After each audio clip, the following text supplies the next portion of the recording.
Okay, so hello बच्चों, this is Abhishek sir from Modi Commerce Academy and here we again with another video for your board exam preparation। देखो board exam preparation में मैंने आपको WhatsApp community channel पे message किया था कि बच्चों डिफरेंशिएशन पे वन शॉट रिवीजन वीडियो चाहिए क्या।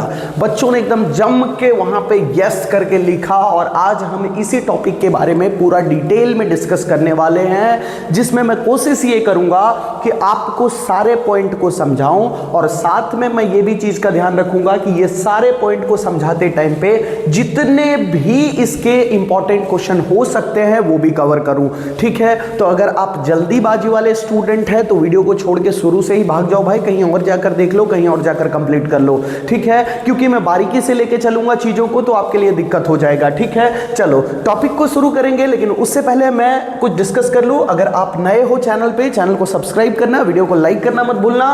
ये नंबर दिख रहा होगा आपको, ये नंबर सेव कर लेना, अभिषेक सर कॉमर्स करके, है ना। व्हाट्सएप कम्युनिटी पे आपको ज्वाइन होना है तो व्हाट्सएप पे मुझे हाय अभिषेक सर करके मैसेज करना पड़ेगा।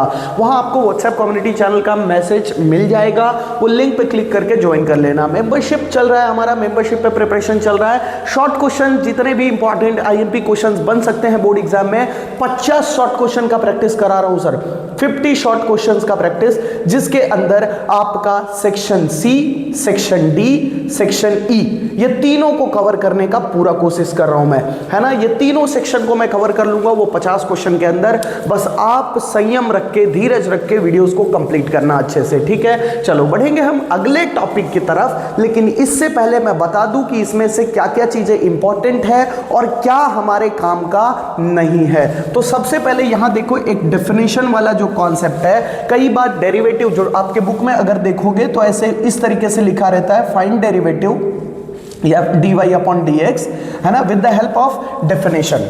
ठीक है, तो ये हमारे एग्जाम से इसका कोई भी नाता नहीं रहने वाला है, कोई भी रिलेशन नहीं रहने वाला है। आगे जितने भी पॉइंट है उस पे हम फोकस करेंगे। देखो दिखने में बहुत डेंजर दिख रहा होगा, लेकिन सबका एक दूसरे के साथ रिलेशन है। मैं आपसे एक रिक्वेस्ट करूंगा, यहां पे पूरा जम के फोकस करना यहां पे, क्योंकि ये सबसे रिलेशन, ये दोनों का रिलेशन सारे चीजों से दिखेगा, यही बेस है और यहीं से हमारा काम शुरू होगा। मैं यहां पे कम टाइम दूंगा आपको वीडियो के अंदर, लेकिन ये दो टॉपिक को समझाने के लिए मैं काफी टाइम आपका खींचने वाला हूं वीडियो में। जब तक कॉन्सेप्ट लगेगा कि मुझे आप बच्चों के दिमाग में पूरी तरीके से क्लियर नहीं हो रहा है चीजें, तब तक मैं समझाता रहूंगा। ठीक है, टॉपिक से शुरू करेंगे डेरिवेटिव पॉइंट से। डेरिवेटिव पॉइंट को लेकर हम पहले काम करेंगे कि किस तरीके से डिफरेंशिएशन या डेरिवेटिव हम निकालते हैं। चलो ओके, सो बच्चों यहां पे आपको दो इंपॉर्टेंट क्वेश्चन दिख रहा होगा, जिसमें डेरिवेटिव निकालने का पूरा तरीका मैं आपसे डिस्कस कर लूंगा। देखो ध्यान से, आपको पहला क्वेश्चन दिख रहा होगा, तो क्वेश्चन से मुझे कोई मतलब नहीं है, क्वेश्चन को बाद में हम सॉल्व करेंगे, पहले हम नियम डिस्कस करेंगे। डेरिवेटिव निकालने का क्या नियम है। देखो डेरिवेटिव के जो क्वेश्चन बनते हैं, या तो फंक्शन को ये इस तरीके से लिख के दे सकता है कि भाई 3x² प्लस 5x माइनस 6, ये एक तरीके से क्वेश्चन लिखा, या फिर वो मुझे इस तरीके से क्वेश्चन लिख के दे सकता था, function of x is equal to 3x² plus 5x minus 6। देखो क्वेश्चन दोनों सेम है और दोनों ही क्वेश्चन में मुझे अगर इसका डेरिवेटिव निकालने बोलेगा तो मुझे इसको इस तरीके से निकालने बोलेगा, dy अपॉन dx, और अगर ये फंक्शन देगा और बोलेगा डेरिवेटिव निकालने तो हम निकालते हैं फंक्शन ऑफ x का कॉम्प्लीमेंट। ठीक है, यहां पे याद रखना कॉम्प्लीमेंट है, ऊपर कॉम्प्लीमेंट लगा फंक्शन के ऊपर, मतलब कि समझो डेरिवेटिव निकालने को हमको बोला जा रहा है। ठीक है, तो पहले तो हमने ये समझा कि क्वेश्चन किस तरीके से बनता है, और क्वेश्चन जब बनेगा तो उसका सॉल्यूशन के टाइम पे हमको क्या लिखना है डेरिवेटिव निकालते टाइम पे। यहां तक बात क्लियर है। अब देखो, अगर मैं बोलूं कि 10x² का मुझे डेरिवेटिव निकालना है, नियम किस तरीके से काम करता है डेरिवेटिव का। देखो ये जो नंबर है ना, यहां पे जो नंबर होता है पावर वाला नंबर, वो इस नंबर के साथ मल्टीप्लाई होता है। 10 इंटू 2 करेंगे, क्या बनेगा सर, 20 बनेगा। बराबर चल रहे हैं। और x का पावर आप एक कम कर देते हो, कम क्या होता है, देखो 2 - 1, 2 - 1, मतलब इसको जब सॉल्व करोगे तो बनता है 20x। ठीक है, x का पावर 1 मतलब डायरेक्टली मैं 20x लिख सकता हूं। चलो एक दो एग्जांपल और लेते हैं। मैं बोल रहा हूं 5x क्यूब, ठीक है, सॉल्यूशन करोगे तो कैसा हो जाएगा, 5 3 = 15 और x का पावर 1 घटा दो, तो बताओ 15x² हो गया। चलो एक और एग्जाम्पल, x का पावर 4। अब सर यहाँ तो कोई नंबर 1 है सर, है ना, दिख नहीं रहा है लेकिन यहाँ पे 1 है। 4 1 जा 4 x³। कॉन्सेप्ट समझ में आया? जब भी हम किसी भी चीज का डेरिवेटिव निकालते हैं तो x का जो पावर है वो घट जाएगा। अब आगे बढ़ते हैं कि सिर्फ x दिया है, सॉरी 8x दिया है ना, तो अब क्या करेंगे सर? अच्छा कुछ नहीं है, मतलब पावर इधर 1 है, 8 1 जा 8, है ना, x का पावर 1 ही था, x का पावर 1 खत्म, मतलब खाली वैल्यू क्या बचा हमारे पास? 8 बचा। ओके, एक और क्वेश्चन लेते हैं। सपोज करते हैं कोई नंबर ले लेते हैं, डायरेक्टली कांस्टेंट नंबर लेते हैं 5, और 5 का डेरिवेटिव निकालने को बोला गया, तो इसका डेरिवेटिव हमारा होता है 0। ठीक है, इतने सारे कॉन्सेप्ट को ध्यान में रखना, नहीं ध्यान रहता है स्क्रीनशॉट ले लो, बाद में जरूरत पड़ेगा। चलो आते हैं अब क्वेश्चन की तरफ। क्वेश्चन की तरफ देखेंगे हम क्या था हमारा क्वेश्चन और किस तरीके से हम सॉल्यूशन करेंगे। सपोज करो y = 3x² + 5x - 6 दिया था और इसका बोला हमको डेरिवेटिव निकालने। क्या लिखूंगा? Derivative dy/dx। ठीक है, आपको एग्जाम में प्रेजेंट कैसे करना है, तो पहले dy/dx, y तो ये दिया ही है ना, तो d/dx और y के जगह पे आप पूरा ये वैल्यू लिख लेना, 3x² + 5x - 6। अब सॉल्व कर लो, dy/dx = क्या बन जाएगा भाई? 3 2 = 6x बराबर, देन ये बन जाएगा +5 और ये तो खत्म हो जाएगा, है ना, जो सिर्फ नंबर है वो पूरी तरीके से खत्म हो जाएगा भाई। -6 ये पूरा गायब हो गया, यहाँ पे 5 ही बचा, तो ये हमारा आ गया डेरिवेटिव, है ना। इसको सॉल्व करेंगे तो बस यहाँ पे ये ध्यान रखना कि फंक्शन ऑफ x का कॉम्प्लीमेंट लिखना है। स्टेप सेम चलेगा, 3 2 = 6x + 5। क्लियर है? आंसर सेम है सर, बस ध्यान ये रखना है कि y वाली चीजें देंगे तो ऐसा आपको डिनोट करना है और fx देगा तो इस तरीके से डिनोट करना है। क्लियर है कॉन्सेप्ट यहां तक? ओके, तो अगर कॉन्सेप्ट क्लियर है तो ये वाले क्वेश्चन का आंसर आप कमेंट बॉक्स में करोगे। रुको, वीडियो को रोको और ये वाला आंसर मुझे कमेंट बॉक्स में करके दो तुरंत। ठीक है, सॉल्व करो इसको, जिस भी लॉजिक से मैंने बताया उस तरीके से पहले सॉल्व करो, देन उसके बाद कमेंट बॉक्स में जवाब दो। अब मैं इस क्वेश्चन पे बढ़ूंगा लेकिन रोक के कमेंट बॉक्स में जवाब दे के आगे बढ़ो। चलो बढ़ते हैं दूसरे क्वेश्चन की तरफ। ये एग्जाम में 2-3 बार पूछा जा चुका है 2018 से 2025 के बीच में, तो ये टाइप के क्वेश्चंस वैसे तो बच्चे इग्नोर करके जाते हैं, लेकिन आप टाइम निकालो और देखो, समझो कॉन्सेप्ट को। नहीं समझ में आएगा तो देखेंगे अपन, है ना। देखो जो भी चीजें लिखा हुआ है पहले उसको अच्छी तरीके से लिख लेते हैं। y = इस तरीके, भाई जो नीचे वाले वैल्यूज हैं ये सब तरीके से तो मैं सॉल्व ही नहीं कर सकता, पहले मैं चीजों को लाऊंगा मेरे रडार में। किस तरीके से लाऊंगा रडार में? x³, इसका मैं निकाल सकता हूं आराम से, है ना। इसका मैं डेरिवेटिव बहुत आसानी से निकालूंगा, 3x², मुझे दिख रहा है, लेकिन दिक्कत कौन देगा? √x। √x का कैसे मैं निकाल सकता हूं? √x मतलब x का पावर 1/2। ध्यान रखना इस चीज को, √x का मतलब क्या होता है? x का पावर 1/2। अब मेरे रडार में आया, नियम लगाऊंगा, ये वाला वैल्यू इधर मल्टीप्लाई, है ना। ओके चलो आगे बढ़ेंगे। -4, ये जो नीचे x है ना वो दिक्कत दे रहा है। अच्छा नीचे x है उसको मैं ऊपर ला सकता हूं, लेकिन इसका पावर हो जाएगा -1। ये नियम याद रखो, मैथमेटिक्स का नियम है ये। अभी तक मैं डेरिवेटिव नहीं सॉल्व कर रहा हूं, बस इसको सिंप्लीफाई कर रहा हूं, एक सिंपल तरीके से मेरे रडार में लाने का ट्राई कर रहा हूं। 1/x³ लिखा था, मैं इसका डेरिवेटिव नहीं निकाल सकता, तो मैंने क्या किया? x³ को ऊपर लेकर आ गया, तो ये आकर ऊपर पावर बन जाता है माइनस, पावर माइनस में आ जाएगा। ठीक है, तो 4/x का पावर 1 नीचे था, ऊपर जाएगा x का पावर -1 हो गया। ओके, इसको देखते हैं प्लस, ये दिख रहा होगा सर, देखो 1³ एक चीज समझो, सपोज करो इस तरीके से लिखा था, स्क्वायर रूट ये छुपा हुआ रहता है, ये 2 ही रहता है, लेकिन लिखना नहीं रहता है, डायरेक्टली आप √x लिख सकते हो, तो इसका मतलब था x का पावर 1/2। अगर मैं बोलूं √x, तो इसका मतलब होता है x का पावर 1/3, है ना। 5th√x, इसका मतलब होगा x का पावर 1/5। कॉन्सेप्ट क्लियर है आपको? ओके, तो मैं जो अगला स्टेप लिखने वाला हूं तो आपको दिक्कत नहीं होना चाहिए, x का पावर -1/3। अरे भाई नीचे होता तो x का पावर 1/3, इसको ऊपर भी तो ले जाना है, तो x का पावर -1/3 और प्लस में हो गया 1/5। 4। ये मैंने सिंप्लीफाई कर लिया क्वेश्चन को, मेरे लेवल में लेके आ गया चीजों को, है ना। अब इसका आंसर मैं बहुत आसानी से दे सकता हूं। अब क्या बोला था, dy अपॉन dx निकालने बोला था, निकालते हैं। X cube that means 3x square बराबर, ये 1/2 इधर आके प्लस 1 मल्टीप्लाई 1/2 x का पावर -1/2।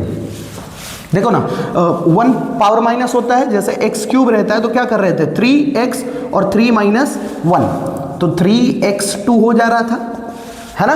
तो उसी तरीके से यहां पे भी हम करेंगे, जैसे दिया था x का पावर 1/2 तो ये नंबर पूरा मल्टीप्लाई हुआ 1/2 x और 1/2 -1 सॉल्व कर लो, -1/2 आएगा, है ना। आगे बढ़ते हैं, 1 और ये मल्टीप्लाई करेंगे 4 1 जा 4 प्लस में हो जाएगा, minus minus plus 4x -2 4x का पावर -2। आते हैं इसको इधर लेके आओगे तो बनेगा -1/3x का पावर -1/3 -1 सॉल्व करेंगे, 3 1 जा 3 1 1 जा 1 और 3 1 जा 3 -4/3 हो जाएगा, -4/3 प्लस में हो गया 1/4। अरे ये तो डेरिवेटिव, ये तो खत्म ही हो जाएगा ना, ये तो नंबर है ना, गायब ही हो जाएगा पूरा। ठीक है, तो ये बन गया हमारा डेरिवेटिव। इसको सही तरीके से एक पावर, आप आंसर में पावर माइनस में मत छोड़ देना, सही तरीके से लेकर आ जाना। कैसे लेके आओगे, 3x square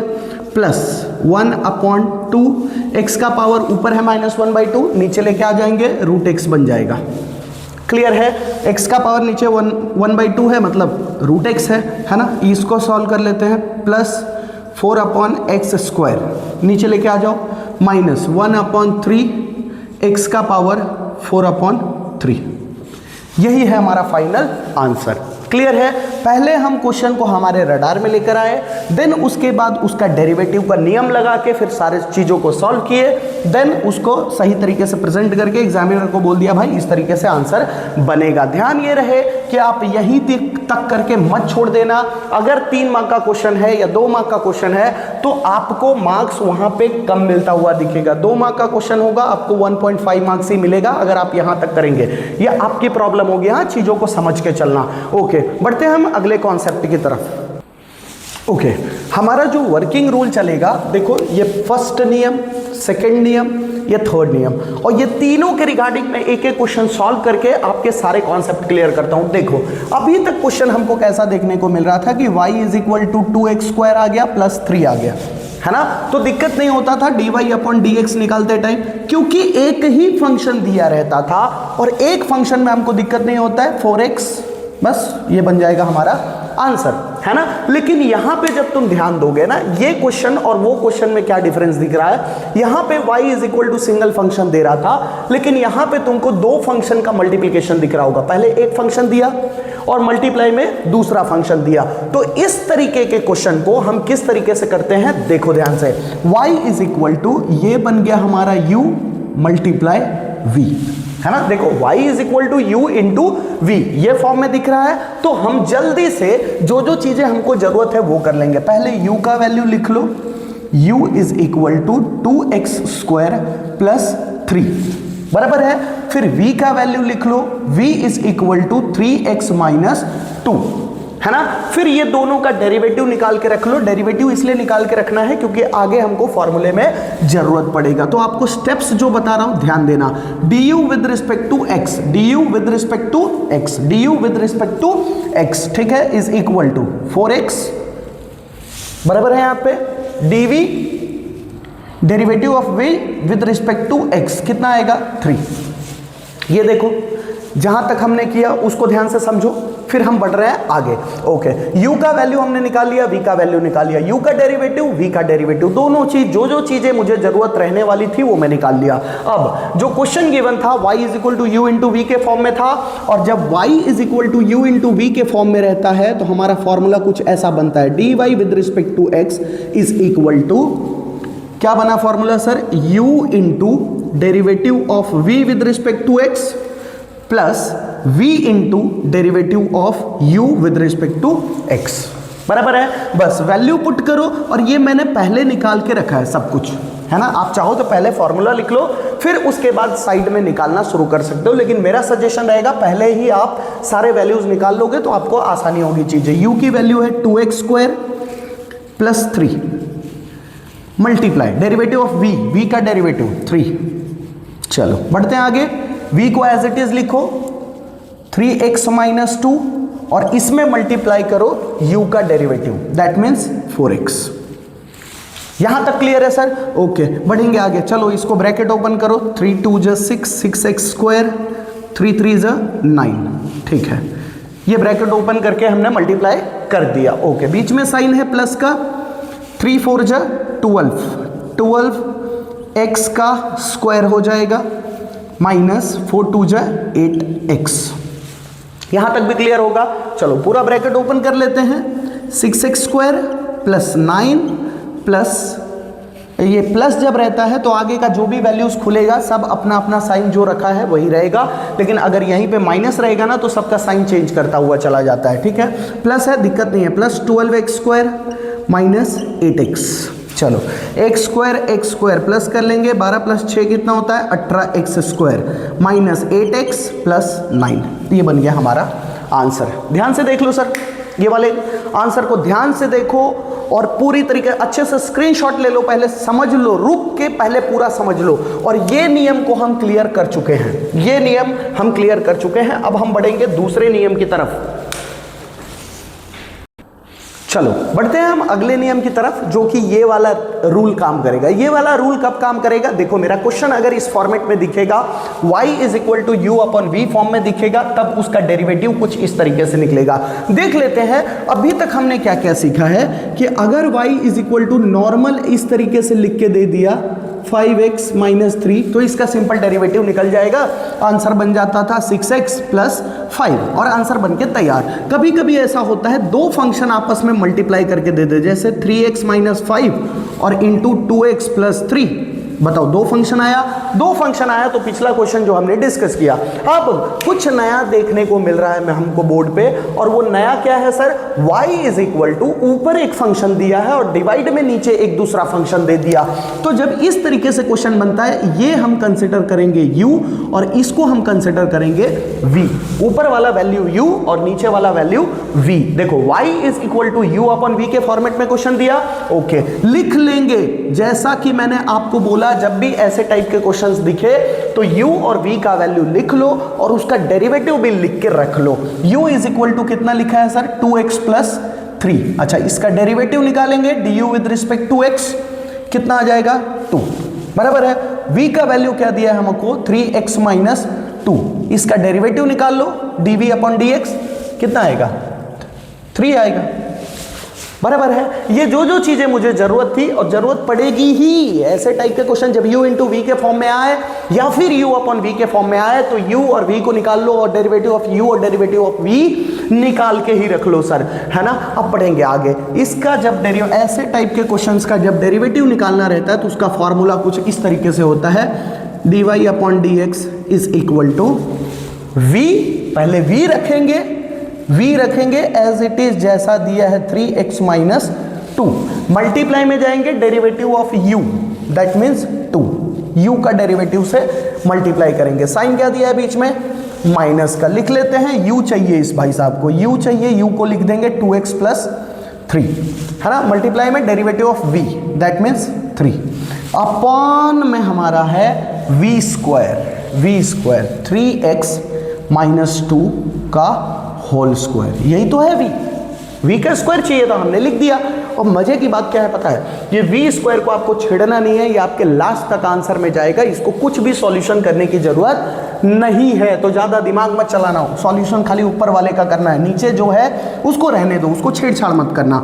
is equal to करते हैं, चलो इसको मल्टीप्लाई करेंगे, हो जाएगा 6x माइनस 4, ब्रैकेट में रखेंगे अभी। चलो इसको मल्टीप्लाई कर लेते हैं, 6x plus 9 upon 3x minus 2 का होल स्क्वायर। मैंने बोला नीचे वाले को नहीं छेड़ना है, इसको छेड़ोगे घातक हो जाएगा, मत छेड़ना बाबू, है ना। इज इक्वल टू, चलो ब्रैकेट खोलना है ना आगे का, इसके तो टेंशन है 6x माइनस 4, ब्रैकेट ओपन करेंगे, ये देखो इसको जब ओपन करने गया तो इधर माइनस का साइन है और माइनस बोलता है कि मैं आऊंगा तो गर्मी थोड़ा बढ़ जाएगा, सबको उलट फेर कर देगा। देखो ये प्लस का साइन था, इधर माइनस लगा देगा, प्लस का साइन है माइनस लगा देगा, है ना, सबका साइन चेंज कर देता है। कोई माइनस वाला रहता तो उसको प्लस कर देता है ना।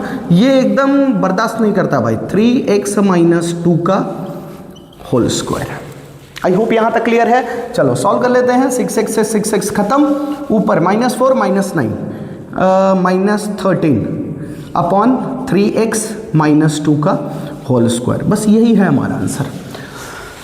देखो वी स्क्वायर को कहीं छेड़ा नहीं, फाइनल आंसर तक सेम लेकर गया।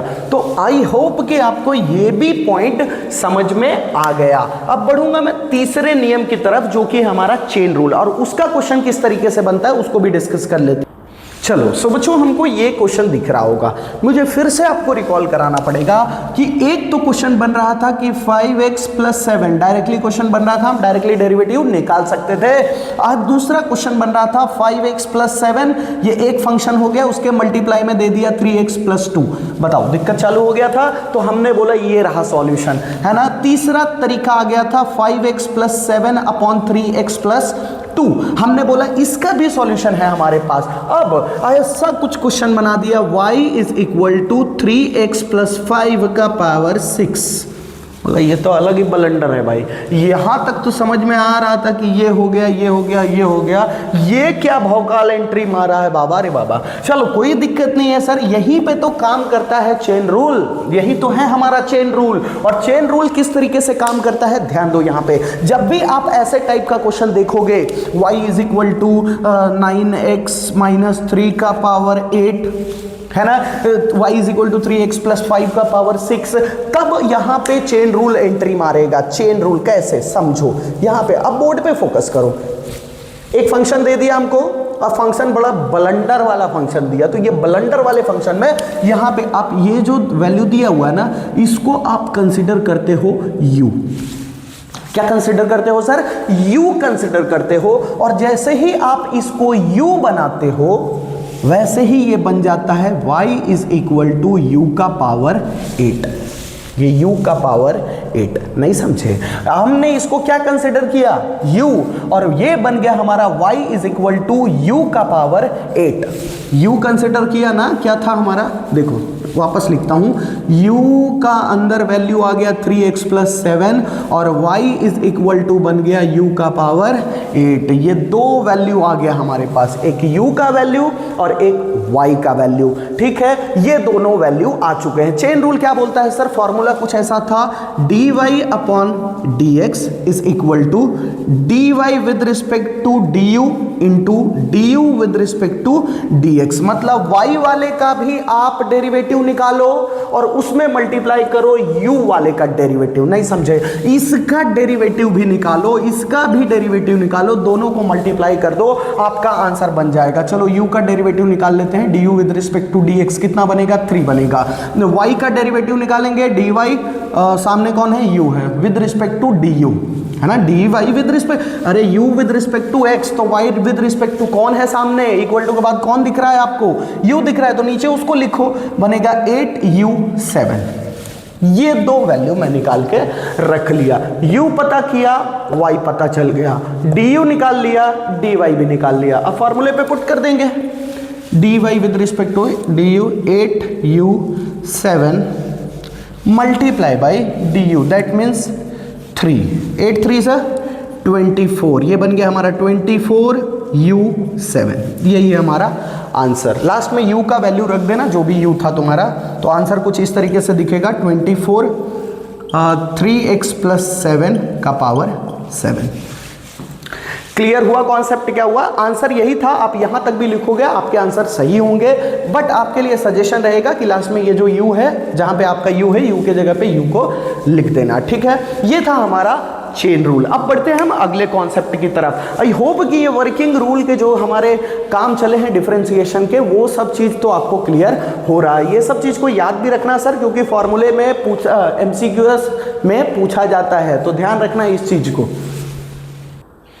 ओके सो बच्चों आगे बढ़ेंगे हम सेकेंड ऑर्डर डेरिवेटिव की तरफ, और इसके रिगार्डिंग जो आपके टेक्स्ट बुक में जो क्वेश्चन दिया है, इंपॉर्टेंट क्वेश्चन है, उसको भी सॉल्व करके मैं आपको बताऊंगा। बोर्ड के लिए इंपॉर्टेंट है इसलिए उसको स्किप नहीं कर सकता। देखो अभी तक आपने वन ऑर्डर डेरिवेटिव सीख लिया है ना। एक बार में डेरिवेटिव कैसे निकालते हैं, जैसे मैंने आपको क्वेश्चन दिया y is equal to 5x cube plus 3x square plus 8x minus 9, ये मैंने आपको क्वेश्चन दिया है ना। तो जैसे ही मैं ये क्वेश्चन देता था तो आप इसका डेरिवेटिव निकालते थे है ना, फर्स्ट डेरिवेटिव निकालते थे। फर्स्ट डेरिवेटिव कुछ इस तरीके से लिखते थे dy अपॉन dx है ना। फर्स्ट डेरिवेटिव इस तरीके से प्रेजेंट करते थे और सॉल्व कर लेते थे। 5 3 जा 15 एक्स स्क्वायर प्लस 3 2 जा 6 एक्स प्लस 8 आ गया हमारा फर्स्ट डेरिवेटिव। जब हमको सेकेंड ऑर्डर डेरिवेटिव निकालना रहता है तो जो हमारा डेरिवेटिव आया उसका वापस से हम डेरिवेटिव निकालेंगे। इसको प्रेजेंट हम कुछ इस तरीके से करते हैं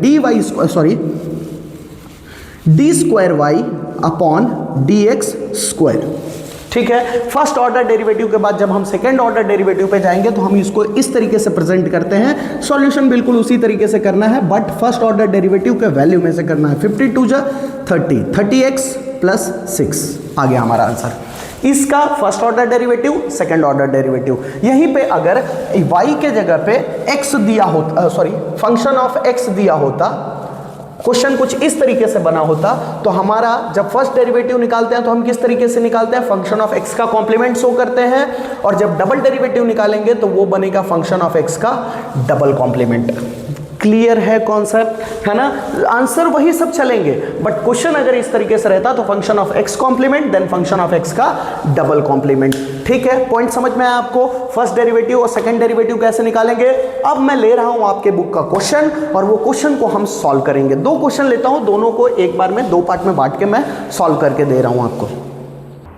ओके सो बच्चों देखो, ये आपका इलस्ट्रेशन नंबर 21 और इलस्ट्रेशन नंबर 22 क्वेश्चन है। बहुत इंपॉर्टेंट क्वेश्चन है सर, दोनों ही बहुत इंपॉर्टेंट है ना। देखो कॉन्सेप्चुअल रहने का, कभी भी क्वेश्चन देख के डरो मत। जो पूछा है, जहां तक का रास्ता दिख रहा है आपको वहां तक करने का, बाकी आगे देख लेंगे। देखो लिखा है obtain d square y upon D x square. मैं ये तो समझ गया कि ये सेकेंड डेरिवेटिव हमसे मांग रहा है, सेकेंड ऑर्डर डेरिवेटिव। फंक्शन दिया है, फंक्शन को देख लिया हमने, और फंक्शन को देखते ही हम पहला फर्स्ट डेरिवेटिव निकालेंगे, that means d y upon D x. Y दिया है तो d y upon D x होगा। चलो 4 3 12, 12x cube minus 6x square plus 2x minus 8, ये फर्स्ट डेरिवेटिव हो गया। ओके, जहां तक मुझे दिख रहा था फंक्शन का डायरेक्टली मैंने ये निकाल लिया। ओके, उसके बाद बोला था डबल डेरिवेटिव ना, हमको सिंगल डेरिवेटिव नहीं चाहिए था, double derivative. D square y upon D x का square, 12 3 36x square minus 12x plus 2, ये हो गया हमारा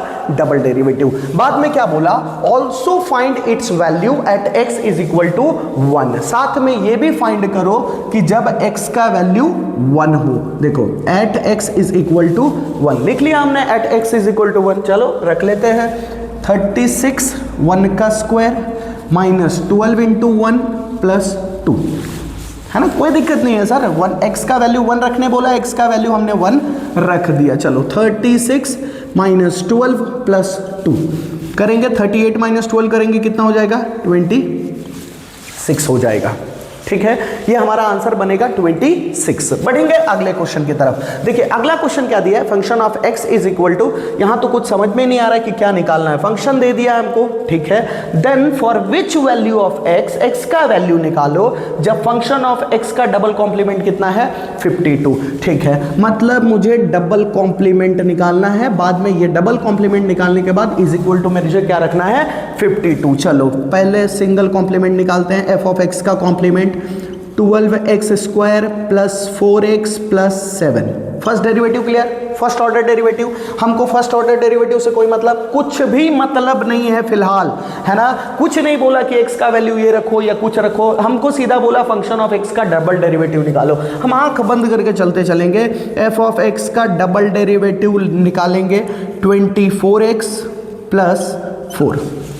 क्लियर है। अब डबल डेरिवेटिव निकालने के बाद ये ढूंढो कि ये इसका वैल्यू दिया है या x का वैल्यू दिया है। अगर x का वैल्यू दिया है तो यहां पे पुट करो, जैसे पिछले क्वेश्चन में दिया था, x का वैल्यू दिया था तो यहां पे पुट किया। लेकिन कभी कभी क्या करता है, इसी का पूरा वैल्यू दे देता है, दैट मीन्स इसका ही वैल्यू दे देता है। तो बताओ f of x double complement के जगह पे रखूं 52, है ना। 52 is equal to 24x plus 4, है ना। x का वैल्यू निकालना है हमको, तो यहां पे मैं थोड़ा इस साइड खींच लेता हूं, तो 24x एक साइड हो गया, 52 minus 4, 24x is equal to 48, तो x is equal to 48 upon 24, cut करेंगे x का वैल्यू कितना आ जाएगा 2।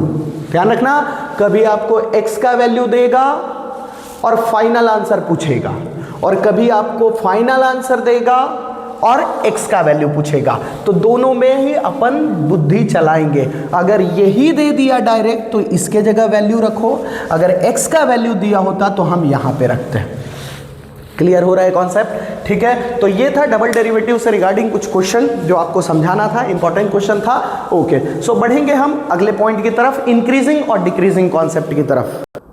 ओके, जो अगला कॉन्सेप्ट है बच्चों, वो है टॉपिक हमारा कि कोई भी फंक्शन इंक्रीजिंग है या डिक्रीजिंग है x के वैल्यू पे, वो जानना रहता है। तो वो जानने के लिए हमारे पास एक सिंपल सा नियम है, जब भी इंक्रीजिंग डिक्रीजिंग के रिगार्डिंग क्वेश्चन पूछा जाए तो ध्यान रखना, फंक्शन ऑफ x का कॉम्प्लीमेंट अगर लेस देन 0 है मतलब समझो वो डिक्रीजिंग का कॉन्सेप्ट है, और जब भी फंक्शन ऑफ x का कॉम्प्लीमेंट ग्रेटर देन 0 है मतलब वो इंक्रीजिंग है। ठीक है, मतलब 0 से बड़ा वैल्यू दे रहा है तो इंक्रीजिंग, और अगर 0 से छोटा वैल्यू दे रहा है तो डिक्रीजिंग। ठीक है, एक क्वेश्चन उठाते हैं आपके बुक से, देखो इंक्रीजिंग डिक्रीजिंग और आगे मिनिमम मैक्सिमम आएगा तो वो दोनों अलग अलग कॉन्सेप्ट है ना, तो उसमें कंफ्यूज मत होना।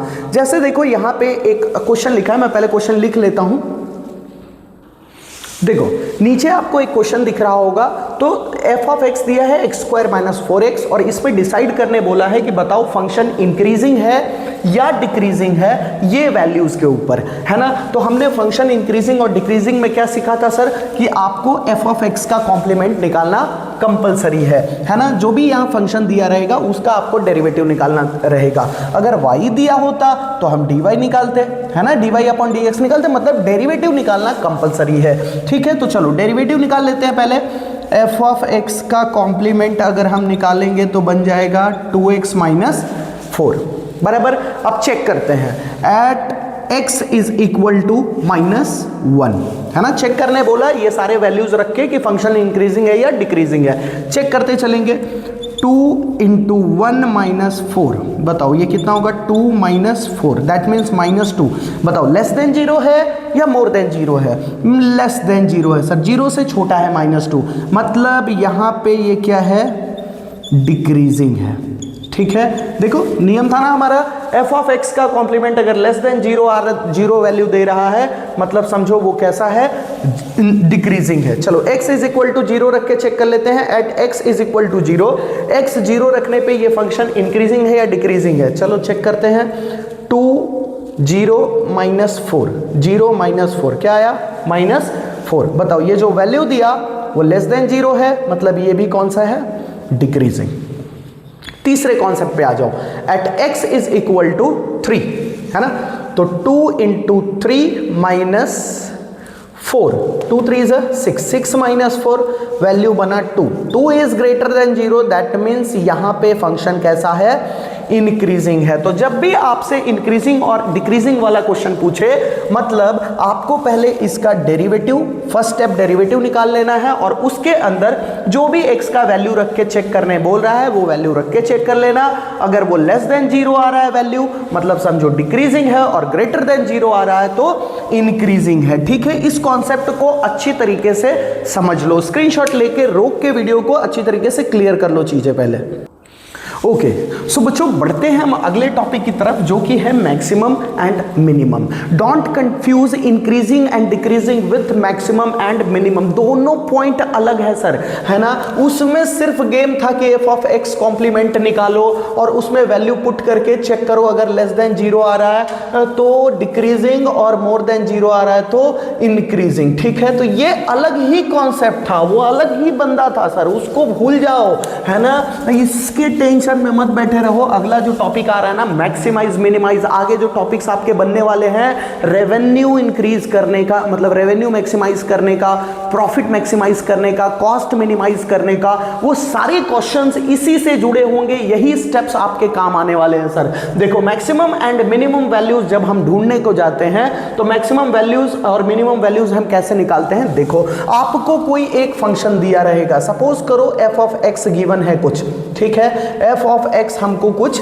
दे दिया है ना, तो एफ ऑफ एक्स जब दिया रहेगा बस उसी का आप जब सॉल्यूशन शुरू करोगे तो पहला स्टेप में क्या निकालोगे, फंक्शन ऑफ एक्स का कॉम्प्लीमेंट, ये रहेगा आपका फर्स्ट स्टेप। पहले स्टेप समझो फिर हम सॉल्यूशन करेंगे। पहले हमने क्या किया, फंक्शन ऑफ एक्स का कॉम्प्लीमेंट निकाला एंड देन कॉम्प्लीमेंट निकालने के बाद जो भी मतलब हमारा जो भी वैल्यू आया है, फर्स्ट डेरिवेटिव आया, उसको हम इज इक्वल टू 0 करेंगे, है ना। इज इक्वल टू 0 करोगे तो आपको x की कुछ वैल्यूज मिलेंगे, है ना, बस उसको याद रखना कि x की वैल्यू हमारे पास आ गई। अब अगले स्टेप में जाएंगे, इसका हम डबल डेरिवेटिव निकाल लेंगे, ठीक है, इससे जो वैल्यू आया उसको पुट करेंगे हम डबल डेरिवेटिव में। समझो क्या क्या बोला मैं, पहले एफ ऑफ एक्स का कॉम्प्लीमेंट निकाला, देन कॉम्प्लीमेंट निकालने के बाद इज इक्वल टू 0 किया, तो इससे मुझे x की कुछ वैल्यूज मिलेंगी और इसको ही पुट करना है मुझे जाके एफ ऑफ एक्स के डबल कॉम्प्लीमेंट में, ठीक है। और एफ ऑफ एक्स के डबल कॉम्प्लीमेंट में जब हम पुट करते हैं वैल्यू, और वो वैल्यू जो भी हमको लेस देन 0 वैल्यू देगा, मतलब हमारा आंसर वही मैक्सिमम आंसर देगा, है ना, और ग्रेटर देन 0 देगा मतलब वो हमको क्या देगा, मिनिमम वैल्यू देगा। ध्यान रखना ये जस्ट उल्टा चल रहा है, less than 0 maximum value, more than 0 minimum value. अब इसी को थोड़ा सा मैं इसका स्क्रीनशॉट ले लेंगे तो ज़्यादा बेटर रहेगा। अब थोड़ा पीछे पीछे जाके आप एक बार रिवाइज कर सकते हो, क्योंकि मैं डायरेक्ट क्वेश्चन ही लिखूंगा और क्वेश्चन का सॉल्यूशन शुरू कर रहा हूँ, ठीक है। एक क्वेश्चन को मैं उठा रहा हूँ और उसको सॉल्व करा रहा हूँ, इसका स्क्रीनशॉट लेके रखना। ओके, सो बच्चों बोर्ड पे ध्यान देंगे। देखो मैंने एक क्वेश्चन लिखा, शायद ये एक कंफ्यूजिंग पैटर्न बन रहा होगा आपके लिए, लेकिन ये सबसे आसान क्वेश्चन बनता है भाई, मैक्सिमम मिनिमम वाला क्वेश्चन। और ये सीखना जरूरी इसलिए है, ये स्टेप्स को समझना जरूरी इसलिए है क्योंकि आपका लास्ट में ये काम आने वाला है। सेक्शन ई का क्वेश्चन इसके बिना तो अधूरा है सर, ये कॉन्सेप्ट नहीं आएगा मतलब समझो सेक्शन ई आपको बिल्कुल ही छोड़ना पड़ेगा, और मैं नहीं चाहता कि आपका कोई भी आंसर छूटे। देखो फंक्शन ऑफ एक्स दिया है, मेरे को पूरा फंक्शन दे दिया है ना, बोला कि find minimum and maximum values. अब मैं क्या रखूं x के जगह पे जो कि मुझे मिनिमम और मैक्सिमम वैल्यू देगा, तो यही x का वैल्यू ढूंढने के लिए मैं पूरा स्टेप फॉलो करूंगा, फिर आके मैं बताऊंगा कि क्या मिनिमम वैल्यू रहेगा और क्या मैक्सिमम वैल्यू रहेगा। चलो शुरू करते हैं। सबसे पहला स्टेप क्या था हमारा, फंक्शन ऑफ x का कॉम्प्लीमेंट निकालो, वही है ना सर, फंक्शन ऑफ x का कॉम्प्लीमेंट। ओके, फर्स्ट डेरिवेटिव निकाल लेते हैं, बनेगा हमारा 6x² प्लस 6x माइनस 12। यहां तक कोई दिक्कत नहीं है सर, है ना। फंक्शन ऑफ x का कॉम्प्लीमेंट ये हमारा आ गया। ओके, ये आने के बाद अब हम बढ़ते हैं आगे। क्या बोला था, function of x complement is equal to रख देना 0, ठीक है। फंक्शन ऑफ x का कॉम्प्लीमेंट इज इक्वल टू रखना है हमको 0, ठीक है। फंक्शन ऑफ x कॉम्प्लीमेंट है हमारे पास 6x² plus 6x minus 12 is equal to 0। यही तो बोला था, फंक्शन ऑफ एक्स कॉम्प्लीमेंट जो भी आता है उसके इक्वल टू में क्या लगा दो, 0, है ना। तो ये सब में मुझे कॉमन दिख रहा है, निकाल सकता हूँ। 6 को कॉमन निकाल देते हैं, 6x² प्लस इधर बनेगा x माइनस ये होगा हमारा 2 इज इक्वल टू क्या हो गया, 0। ये 6 का वैल्यू इधर चला जाएगा, इधर पूरे मल्टीप्लाई में है तो ये इधर जाएगा, डिवाइड में हो जाएगा, आंसर 0 ही बना देगा। मतलब मेरा बना x² plus x minus 2 is equal to 0। ये कॉन्सेप्ट क्लियर हुआ। ओके, बढ़ते हैं हम आगे, इसको सॉल्व कर लेते हैं, फैक्टराइज कर लेते हैं। 2 1 जा 2, इसको ऐसा स्प्लिट कर देता हूँ, 2 1 जा 2, यहाँ पे 2, ठीक है। ये मुझे +1 बनाना है ना, 1 2 जा 2, 2 और 1 को यूज़ करके मैं 1 बना सकता हूँ, बिल्कुल बना सकता हूँ। ये साइन को हम बड़े के साथ रखते हैं। सर फैक्टराइज का नियम नहीं आता, कमेंट बॉक्स में बोल देना फैक्टराइज का नियम नहीं आता, किसी शॉर्ट वीडियो के अंदर मैं वो समझा दूंगा, है ना। यहाँ पे रखना पड़ेगा हमको माइनस, +2 -1। चलो सॉल्व करते हैं। x² minus x plus 2x minus 2 is equal to 0। Common निकाल लेते हैं, x बनेगा कॉमन x माइनस 1, इधर प्लस का साइन सेम हम लिखते हैं, इसमें से कॉमन जाएगा 2, बन जाएगा x minus 1 is equal to 0। x plus 2 और दूसरा है हमारे पास x minus 1 is equal to 0। अच्छा, x plus 2 is equal to 0 मतलब x इज इक्वल टू कितना बन गया, माइनस 2, है ना। x minus 1 is equal to 0 तो x इज इक्वल टू कितना बन गया, 1, है ना। तो हम इसको पूरे देखो, कुछ बच्चे ऐसे होंगे ना 12 6 72 करके भी कर सकते हैं, तो दिक्कत नहीं है सर, है ना। मैं बस इसको सिंप्लीफाई करने के लिए सब में से 6 को कॉमन लेके इधर लाके डायरेक्टली 0 कर दिया, दिक्कत ही खत्म हो गया, है ना। तो x का वैल्यू हमारे पास 2 वैल्यू आया, x इज इक्वल टू -2 और x इज इक्वल टू 1। बस ये स्टेप का मैं इंतजार कर रहा था, ये रहा पहला स्टेप, ये हो गया हमारा दूसरा स्टेप। आगे बढ़ेंगे, जब हम तीसरे स्टेप पे जाते हैं तो थर्ड स्टेप हमको क्या बोलता है कि फंक्शन ऑफ x का डबल डेरिवेटिव निकालो। जो भी फंक्शन था उसका डबल डेरिवेटिव, चलो सिंगल डेरिवेटिव तो हम निकाल चुके थे, इसी का डबल डेरिवेटिव 12x प्लस 6 बराबर 3 स्टेप हम क्रॉस कर चुके हैं, 1 2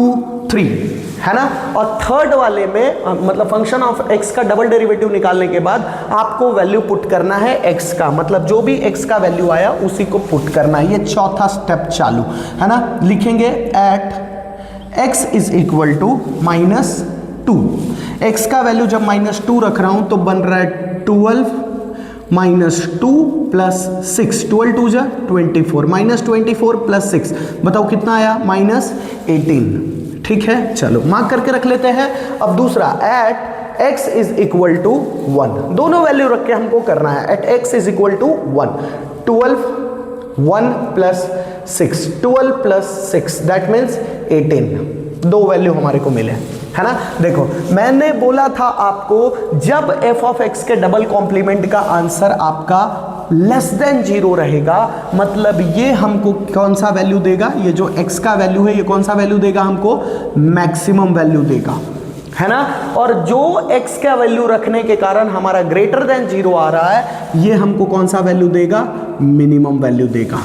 क्लियर है। ये हमने सॉल्व इसलिए किया ताकि हमको पता चल सके कि ये वैल्यू रखने से मिनिमम आएगा या ये वैल्यू रखने से मिनिमम आएगा, है ना। तो हम दोनों को रख के चेक किए फंक्शन ऑफ x के डबल कॉम्प्लीमेंट में, देन हम अब वैल्यू निकालने के लिए तैयार हैं। ये x का वैल्यू हमको पता चल गया, -2 और 1, -2 रखेंगे तो मैक्सिमम वैल्यू आएगा। चलो मैक्सिमम वैल्यू क्या होने वाला है, मैक्सिमम वैल्यू होगा, इसको लाके रख लेता हूं पहले, 2x cube plus 3x square minus 12x minus 4, x का वैल्यू रख लो -2, -2 का क्यूब प्लस 3 -2 का स्क्वायर माइनस 12 -2 माइनस 4, है ना। करेंगे 2 इंटू -8 प्लस 3 इंटू 2 2 जा 4, माइनस माइनस प्लस हो जाएगा, ये 12 2 जा 24 माइनस 4। सर ये बेसिक वाले में मत फंसना, ये दिक्कत दे देगा, नहीं तो ये बेसिक में ही फंसे रहेंगे तो फिर मैथमेटिक्स ये कहाँ आप लेके जा रहे हो।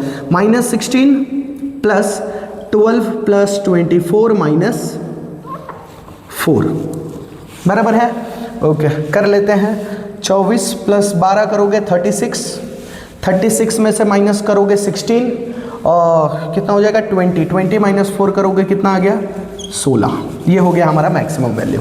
मैक्सिमम वैल्यू हमारा कितना होने वाला है 16। मिनिमम वैल्यू मैं आप पे छोड़ता हूं कि मिनिमम वैल्यू कितना बनेगा वो बताना, और मिनिमम वैल्यू कब मिलेगा, जब x का वैल्यू आप क्या रखोगे इसमें 1, तब आपको फंक्शन मिनिमम वैल्यू देगा। ठीक है, चलो वापस एक बार रिकॉल करते हैं क्या क्या हमने किया। देखो जो भी क्वेश्चन दिया रहता है उसमें बोलता है कि फाइंड इस फंक्शन में मिनिमम वैल्यू क्या बन सकता है, मैक्सिमम वैल्यू क्या बन सकता है। मैंने बोला भाई थोड़ा सा समय दो मुझे, मैं पूरा घूम फिर के आता हूं वो वैल्यू को ढूंढ के कि x के जगह पे हम क्या रखेंगे तो मिनिमम वैल्यू आएगा और x के जगह पे क्या रखेंगे तो मैक्सिमम वैल्यू आएगा।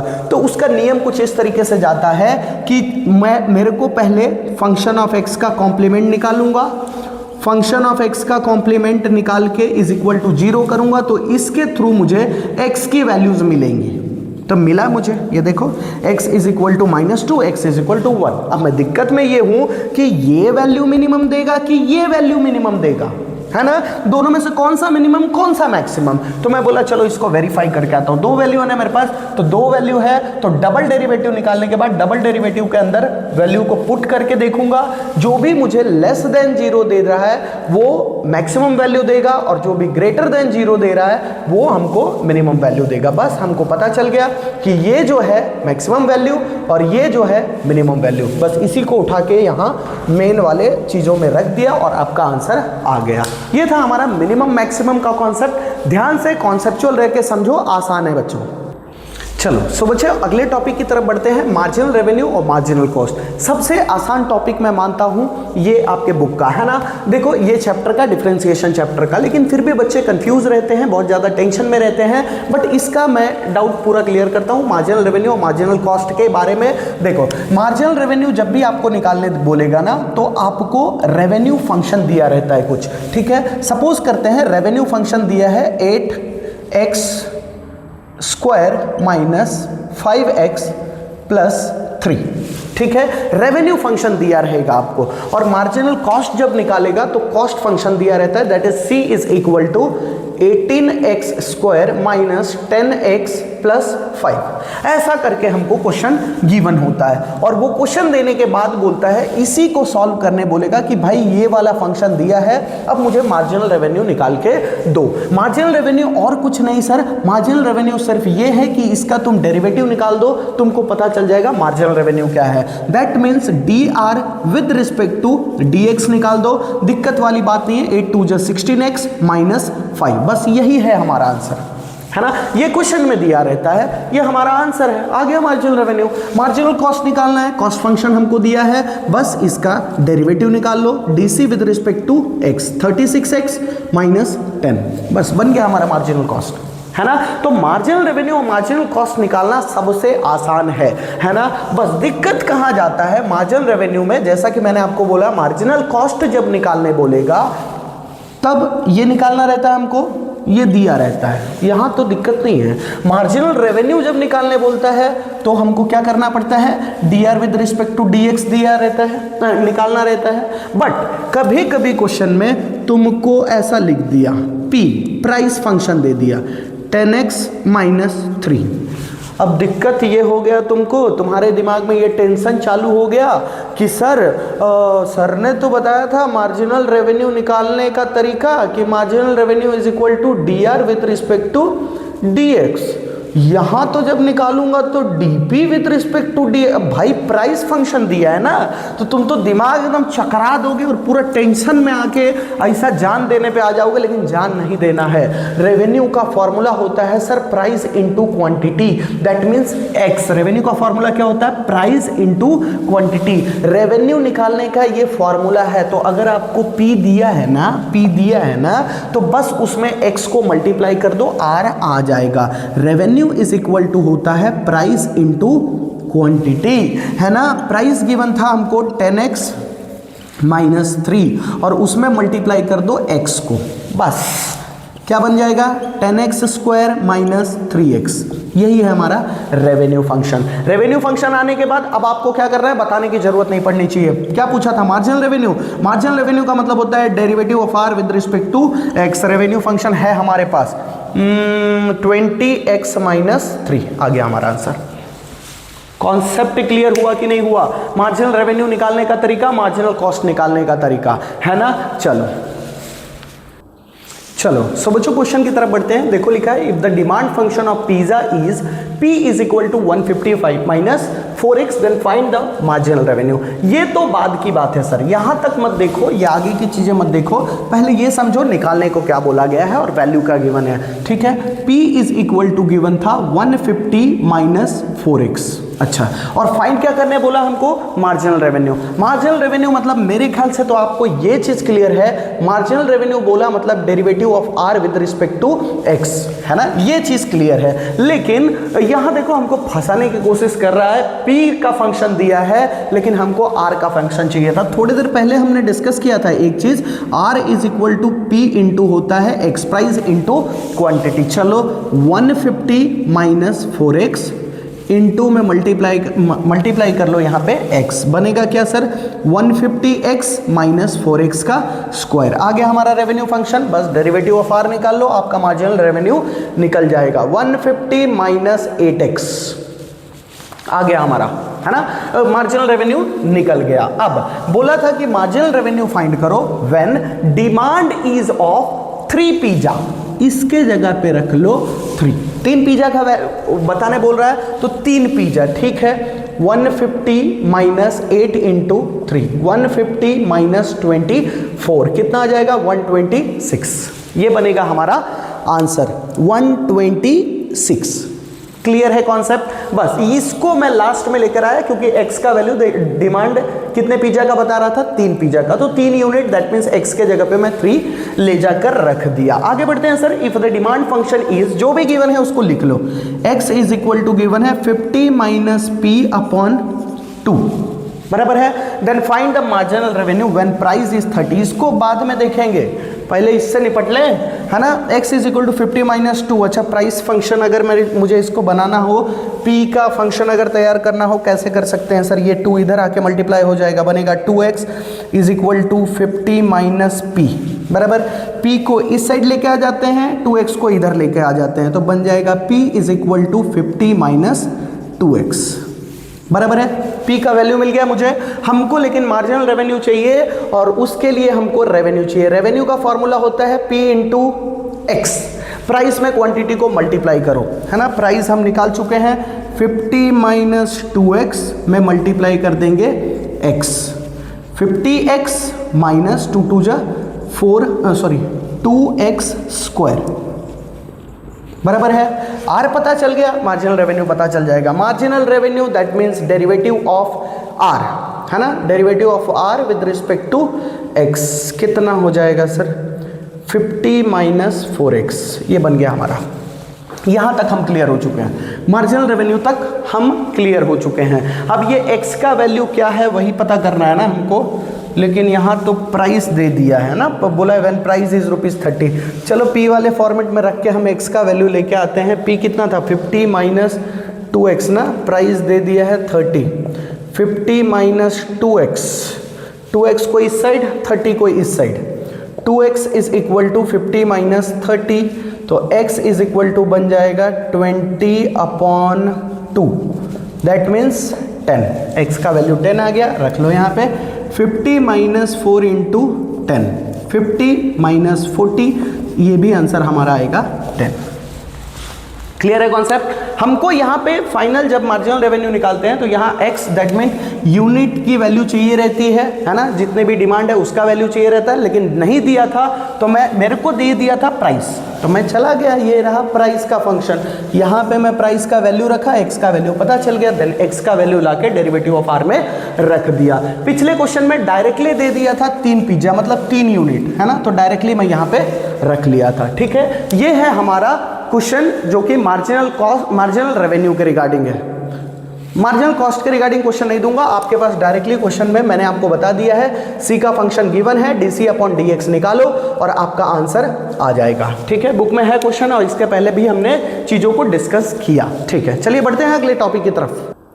चलिए सो बच्चों बढ़ते हैं अगले क्वेश्चन की तरफ। इलास्टिसिटी ऑफ डिमांड, है ना, इलास्टिसिटी ऑफ डिमांड के रिगार्डिंग थियरी भी पूछा जाता है और मार्जिनल रेवेन्यू मार्जिनल कॉस्ट के भी रिगार्डिंग थियरी पूछा जाता है, ध्यान से समझ के चलना, है ना, वो एक मार्क में सेक्शन बी के लिए इंपॉर्टेंट क्वेश्चन था। इलास्टिसिटी ऑफ डिमांड का फॉर्मूला पूछा जाता है, फॉर्मूला पहले लिख लेते हैं, याद कर लेते हैं। फॉर्मूला है minus P upon X into derivative of X with respect to P, ये है हमारा फॉर्मूला। इस फॉर्मूले को पहले रट लो, खत्म कर लो, कॉन्सेप्ट याद करके कंप्लीट कर लो, है ना, और ये फॉर्मूले के बेस पे ही हम क्वेश्चन को करेंगे। चलो, जो भी क्वेश्चन दिया है, लिखा है the demand function x is equal to 50 minus 4p, find elasticity of demand when, ये आगे वाली चीजों को हम लास्ट में देखेंगे, इससे हमको अभी कोई मतलब नहीं है। देखो, जो भी डिमांड फंक्शन दिया है उसको लिख लेंगे, गिवन है x is equal to 50 minus 4p, then बोला है इलास्टिसिटी ऑफ डिमांड निकाल ले। इलास्टिसिटी ऑफ डिमांड, है ना, इलास्टिसिटी ऑफ डिमांड का फॉर्मूला क्या था, minus p upon X into derivative of of x with respect to p, x का derivative with respect to p, मतलब इसका डेरिवेटिव मांगेगा हमको। चलो सॉल्व करते हैं, वैल्यूज रख लेते हैं, इधर सीधा सीधा करते चलता हूँ। माइनस पी अपॉन एक्स, ऊपर हो गया हमारे पास p का वैल्यू हमको दिया नहीं है, नीचे x का वैल्यू हमको दिया है 50 माइनस 4p, बराबर है, ओके। इनटू में करेंगे डेरिवेटिव ऑफ x, x का डेरिवेटिव, ये तो जीरो बन जाएगा, यहाँ साइन माइनस का -4। क्लियर है कॉन्सेप्ट, ओके। चलो आगे सॉल्व करते हैं, इक्वल टू लेके चलेंगे, ये दोनों मल्टीप्लाई हो जाएगा तो ऊपर बचा 4p, नीचे आ गया 50 माइनस 4p, यह आ गया हमारा इलास्टिसिटी ऑफ डिमांड। क्लियर है, इलास्टिसिटी ऑफ डिमांड। अब आगे बढ़ते हैं, व्हेन प्राइस इज 5, प्राइस कितना रखना है हमको 5, तो यहां रखेंगे at price is equal to 5, price रखने बोला 5, तो 4 इंटू 5, 50 माइनस 4 इंटू 5, सॉल्व करेंगे सर, कितना हो रहा है, ऊपर हो गया 20, नीचे 50 माइनस 20, तो ये हो गया 20 अपॉन 30, आंसर आएगा 0.67।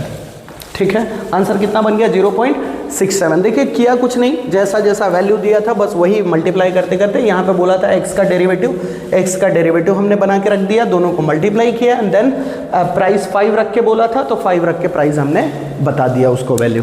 ठीक है, ओके। सो बच्चों देखो यहाँ पे अगला जो टॉपिक है, लास्ट टॉपिक है डिफरेंशिएशन चैप्टर का, मिनिमाइजेशन और मैक्सिमाइजेशन वाला कॉन्सेप्ट। जो अभी हम पढ़े थे ना, मिनिमम वैल्यू देने वाला और मैक्सिमम वैल्यू देने वाला, सेम कॉन्सेप्ट इस पे लगता है। देखो डेरिवेटिव, पहला डेरिवेटिव निकालते थे इज इक्वल टू 0 रखते थे, फिर यहाँ से कुछ वैल्यूज मिलता था, फिर डबल डेरिवेटिव निकाल के इसके वैल्यूज रख के देन अगर ग्रेटर देन 0 है तो वो हमको कौन सा वैल्यू देगा, मिनिमम वैल्यू देगा, है ना। ग्रेटर देन 0 मतलब मिनिमम वैल्यू, मतलब कॉस्ट मिनिमाइज करते हैं, रेवेन्यू मैक्सिमाइज करते हैं, प्रॉफिट मैक्सिमाइज करते हैं। जाहिर सी बात है कंपनी प्रॉफिट तो घटाने का सोचेगी नहीं, या रेवेन्यू तो घटाने का सोचेगी नहीं, तो प्रॉफिट मैक्सिमाइज करना, रेवेन्यू मैक्सिमाइज करना एंड कॉस्ट घटाना, मिनिमाइज करना, तो ये सारे टॉपिक्स पे हमको काम करना है। देखो क्वेश्चन लिखा था the daily cost of production, और जो भी हमको वैल्यू दिया है लिख लेते हैं, C is equal to 10x square minus 1000x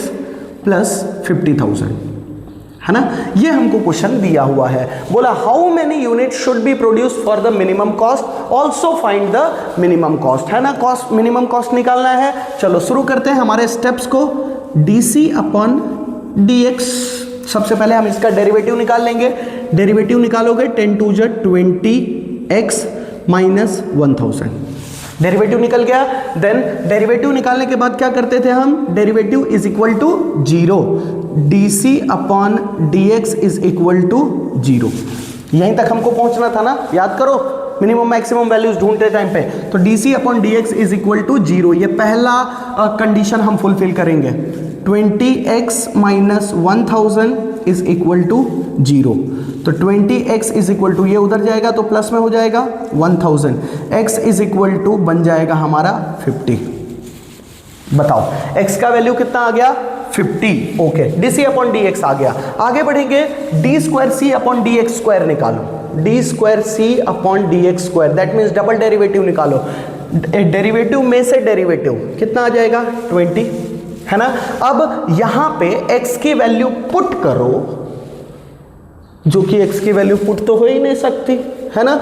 x की वैल्यू पुट हो ही नहीं सकती, मतलब यही जो है x का सिंगल वैल्यू है ना, मतलब यही वैल्यू हमको मिनिमाइजेशन ऑफ कॉस्ट देगा। ठीक है, कॉस्ट मिनिमाइज करेगा। ठीक है, d स्क्वायर से मतलब x का वैल्यू पुट हो ही नहीं सकता, और ये बन गया, इसका वैल्यू क्या रह गया 20 ही रह गया, और 20 इज ग्रेटर देन 0, मतलब यही हमको मिनिमम कॉस्ट देगा। यहाँ पे मैं 50 पुट करके देखा, लेकिन 50 के लिए x के लिए जगह नहीं था, यहाँ पे कुछ x है नहीं, तो आंसर 20 ही रह गया। 20 इज ग्रेटर देन 0, तो ये कौन सा वैल्यू दे देगा, मिनिमम वैल्यू देगा। x को मैं 50 रख के चेक किया, ओके, तो ये 50 ले जाकर आप इस फंक्शन में पुट कर दो। वही सेम स्टेप सर, बहुत ज़्यादा दिमाग मत खराब कर लेना खुद का। 10x square minus 1000x plus 50,000, ठीक है, x के जगह पे 50 रख लो, 50 माइनस 1000 50 प्लस 50,000।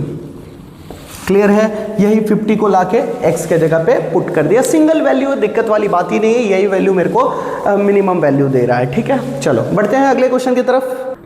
ओके सो बच्चों देखो अगले क्वेश्चन की तरफ। The demand function of P is equal to, ये गिवन है, find the demand which maximises the revenue. Revenue maximise करना है। ठीक है, मिनिमम और मैक्सिमम का नियम सेम रहेगा। पहले सिंगल डेरिवेटिव निकालने का, डेरिवेटिव निकालने के बाद फिर उसके थ्रू वैल्यूज जो निकलता है x का वैल्यू, उसके थ्रू चलते हैं। ठीक है, चलो मैक्सिमाइज रेवेन्यू ये रहा, ये दो स्टेप फुलफिल होना चाहिए। हमको जो गिवन है वो लिख लेते हैं, P is equal to 6000 minus 2x। बताओ हमको रेवेन्यू मैक्सिमाइज करना है तो r डेरिवेटिव ऑफ रेवेन्यू निकालना है ना, तो ये P का हमको क्या काम, तो पहले r निकाल लेते हैं। r का फॉर्मूला होता है P into x, 6000 minus 2x into में x। ठीक है, ये आ गया हमारा revenue function 6000x minus 2x का स्क्वायर, ये हमारा रेवेन्यू फंक्शन। अब आते हैं जो जो चीज़ बोला है, पहले dr अपन dx निकालो। dr with respect to dx करेंगे 6000 माइनस 4x, फिर dr with respect to x is equal to 0 रख दो। That means dr with respect to dx is equal to 0। That means 6000 minus 4x is equal to 0, ये is equal to 0 है ना। तो इसको इस साइड लेके चला जाता हूँ, तो 6000 इज इक्वल टू 4x, तो x इज इक्वल टू कितना हो जाएगा 1500। x का वैल्यू कितना आ गया 1500। जब हम मिनिमम मैक्सिमम फाइंड कर रहे थे ना, तो x का वैल्यू हर किसी में 2 आ रहा था, इसमें एक ही आ रहा है, दिक्कत वाली बात ही नहीं है। x इज इक्वल टू कितना हो गया 1500। आगे बढ़ेंगे हम, अगला step d square r upon dx square है ना, d square r upon dx square. पहला कंडीशन फुलफिल करने के बाद हम दूसरे स्टेप की तरफ बढ़ते हैं, मतलब इसका डेरिवेटिव फिर से निकालना है। ये बन जाएगा -4। अब इसमें x का वैल्यू पुट करना, x है क्या इसके पास, नहीं है, है ना, और -4 आंसर देगा, मतलब x का तो वैल्यू ही नहीं रख सकते हो, तो इसके अंदर अगर रखोगे भी तो आंसर क्या बनेगा -4, जो कि लेस देन 0 है। मतलब ये हमको कौन सा वैल्यू दिया, मैक्सिमम वैल्यू दिया। रख लो x is equal to 1500, revenue function में जाके रख लो। r इज इक्वल टू था 6000x minus 2x square, x के जगह पे 1500 रख लो, आपका आंसर बन जाएगा। ये क्वेश्चन में है ना, फाइंड द डिमांड, सिर्फ डिमांड पूछा है, तो डायरेक्टली ये यहाँ चेक करने के बाद कि -4 लेस देन 0 है, तो यही हमको मैक्सिमम वैल्यू देगा, तो हम डायरेक्टली बोल देंगे कि डिमांड 1500 है। अगर बोलता कि मैक्सिमम रेवेन्यू कितना होगा, तो हम वो मैक्सिमम रेवेन्यू भी निकाल के दे देते हैं। ठीक है, चलो बढ़ते हैं लास्ट टॉपिक की तरफ, प्रॉफिट मैक्सिमाइजेशन की तरफ। चलो ये चैप्टर का लास्ट क्वेश्चन, जहाँ पे देखो ये मैक्सिमम प्रॉफिट होने का क्या कंडीशन है, तो D square P upon D x square less than 0 होना चाहिए, बस वही हमको मैक्सिमम प्रॉफिट देगा, है ना। क्वांटिटी पूछ रहा है तो क्वांटिटी यूनिट्स पूछ रहा है तो दिक्कत नहीं है, जो भी एक्स का वैल्यू हमारा आ रहा है ना, बस वही हमारा आंसर बन जा रहा है। ठीक है, चलो okay, find the profit function, maximize profit. हमको तो पहले पी चाहिए ना, प्रॉफिट चाहिए, तो पी इज इक्वल टू बन जाएगा रेवेन्यू माइनस कॉस्ट। ठीक है, जितना हमने रेवेन्यू किया, जितना हमने पैसा जनरेट किया, उसमें से खर्चा माइनस कर देंगे तो हमको क्या मिल जाएगा, P मिल जाएगा। चलो वैल्यू रख लेते हैं, P is equal to R है 3x माइनस कॉस्ट दिया है 100 प्लस 0.015x स्क्वायर बराबर है। तो P इज इक्वल टू हमारा बन रहा है 3x माइनस, ब्रैकेट खोलेगा तो पूरा गेम चेंज कर देगा, 100 माइनस 0.015x स्क्वायर। ये हो गया हमारा प्रॉफिट फंक्शन। ठीक है, ओके। कंडीशन क्या बोलता है सर, अगर तुमको मैक्सिमम प्रॉफिट निकालना है तो कुछ कंडीशन फॉलो करने पड़ेंगे, जैसे dp with respect to dx निकालना पड़ेगा पहले, इसमें निकालोगे तो आ जाएगा -100, यहाँ हो जाएगा 3 बचेगा, ये तो पूरा ही गायब हो गया, माइनस ये इससे मल्टीप्लाई करेंगे, थोड़ा कैलकुलेटर का यूज़ कर लेता हूँ, 0.03 आएगा शायद, देख लेते हैं, 0.015 इंटू 2, 0.03 और ये x का पावर 1 घट जाएगा, है ना, ये आ गया। एंड दूसरा कंडीशन क्या होता है, dp upon dx is equal to रखना रहता है 0, रख लेते हैं, 3 minus 0.03x is equal to 0। इस वैल्यू को इस साइड रख लो। तो यहाँ पे आगे बढ़ते चलते हैं। 0.03x इज इक्वल टू 3, तो x is equal to 3 upon ये नंबर डिवाइड करेंगे तो 100 आएगा sir. 0.03, yes it is 100। x कितना आ गया? 100 आ गया। एक ही वैल्यू है तो दिक्कत नहीं देता है, डायरेक्टली आप लिख सकते हो आंसर 100। अदरवाइज आप ये भी कर सकते हो d² अपॉन dx²। ठीक है, ये इसका आप निकालोगे क्या बनेगा? -0.03। x का वैल्यू इधर है नहीं, करोगे भी तो आंसर ऐसा ही आएगा। -0.03 इज लेस देन 0। मतलब यही, ये जो x का वैल्यू 100 आया वही हमको मैक्सिमम प्रॉफिट देगा, इतना यूनिट। ठीक है, चलो ये था हमारा पूरा चैप्टर डिफरेंशिएशन का। टाइम बहुत ज़्यादा हो गया, मैं भी थक चुका हूँ। एक वीडियो इससे पहले शूट किया था, फिर अभी ये शूट कर रहा हूँ और कल भी मुझे करना पड़ेगा, है ना। टाइम देख लो सर, 3:30 हो चुका है, 3:30। ठीक है, हाँ, पढ़ना आपको रहता है, रात को आपको जगना रहता है, तो आप भी अपना टाइम सही तरीके से मैनेज किया करो। मैं मेहनत कर रहा हूँ, उसको वेस्ट मत होने देना। ठीक है, चलो मिलेंगे अगले वीडियो में, तब तक के लिए बाय बाय।